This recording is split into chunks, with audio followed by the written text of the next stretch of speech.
Bad urbanism exists all over the world, not just the United States.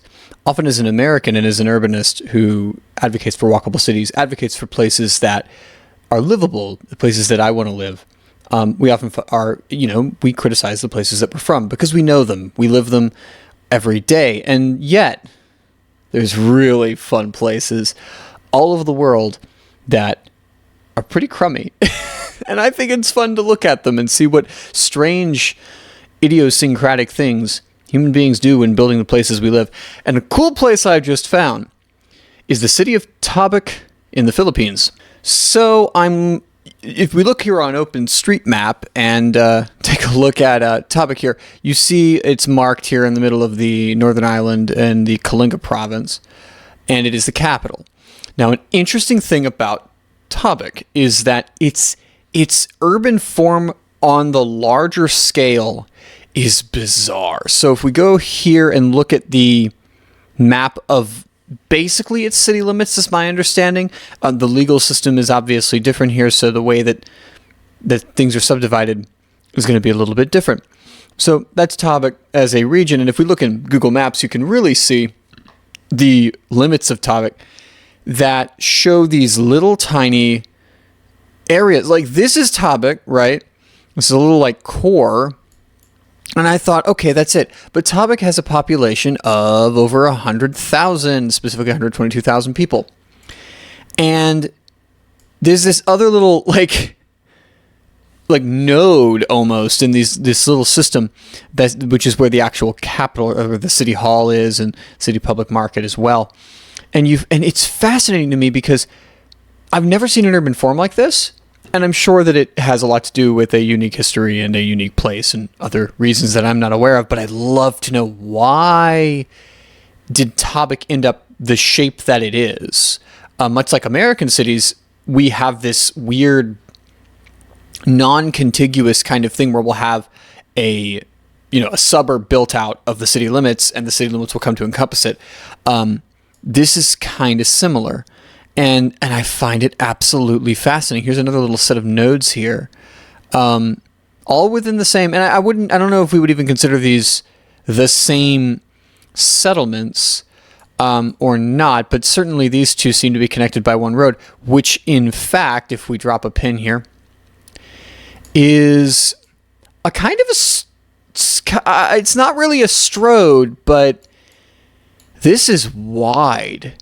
This is very, very wide, even by American standards. I mean, I say by American standards. I mean, what? This is 1, 2, 3, 4, 5, 6, 7. This is 8 lanes?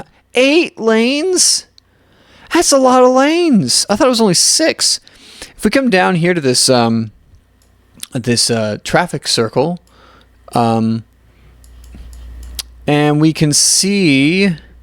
Actually, no, this is a proper roundabout. There's no traffic lights.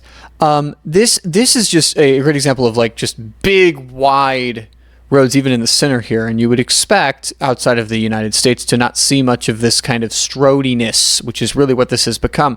And there's a McDonald's right here that is golden arches and everything, just in the middle of town. And I've noticed something really kind of creepy almost, that as I was going around before filming, if I just drop a pin a couple of blocks down over here, we can see these little like signs. We saw them a second ago. These little signs here as we keep going down, and they're lining the streets. It's like this is a propaganda campaign coming from McDonald's here. This is kind of bizarre. Like there's no other. Now maybe this was specifically this date. I mean, if we go back to 2021, they're not there, but fascinating little marketing strategy by McDonald's Philippines. So if we go back here to the, I'm assuming the public market, I'm very curious to see what this is all about, but it looks like it's under construction. Oh, it's brand new. Interesting. So fascinating little place here. It definitely has a lot of an irregular urban form. And one thing I noticed is definitely this weird combination. If we go back here by the city hall, of very wide roads. There is no, like, when you have these wide roads, and much like American cities, although the way that folks around here are using the urban space is a lot less this rigid, everyone is in a vehicle of the same type. Like, we've got a lot more of these, I forget what these are called. These guys, these are cute. I think they look really cool, but it's because they're kind of novel to me as a Westerner. But and there's a lot more people on smaller vehicles, and we see plenty of people out on the streets here walking around, which is a good sign.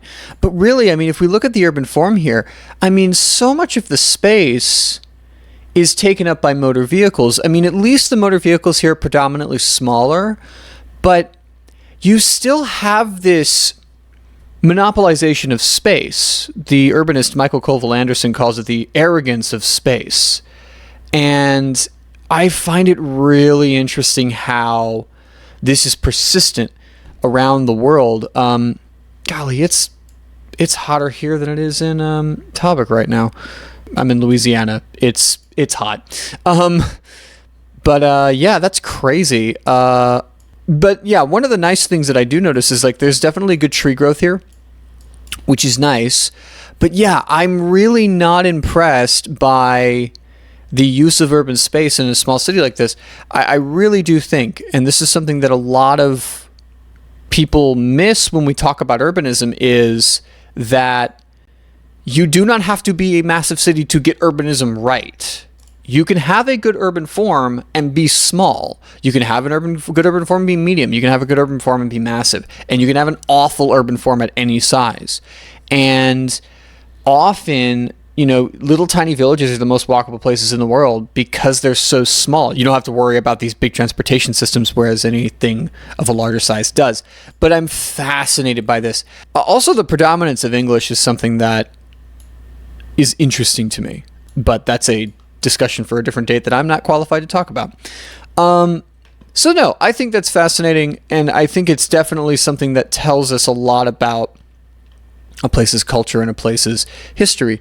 And you know, Brasilia famously, they wanted to build their capital. This is the capital of Brazil. They wanted to design it, and this was in the 20th century, after the Americans, who, they were building all these highways and all this stuff, and they really were aspiring to the Americans' cartopia, a motonormativity. There seems to be a considerable amount of this in places like the Philippines, places that are developing that are in the U.S.'s geopolitical orbit, and so I think it stands to be expected that your urban form will match what you aspire to. And the Philippines at least seems to have some examples of this. The Philippines and the U.S. are on that seems to be that the two are fairly close. And that they are very much, that there is a fairly pro-U.S. sentiment in the Philippines, relatively speaking to its region. There is a lot of turmoil going on there. The U.S. is killing a lot of its diplomatic ties abroad. And even then, the Philippines is still, from my understanding in this moment, to be fairly within the U.S. bloc, relatively speaking. And so we tend to see, especially over the longer term, and the U.S. and Philippines have been allies for a while now during these developments in the 20th century, we see the urban form follow that. And I find that absolutely fascinating. Now, not every ally does this. Europe, for example, being the famous one, it kind of did, and it's backtracked on it. Only until fairly recently, they were very, very, very close allies of the U.S., and now they're, we're seeing things get shaken up a little bit on the global stage.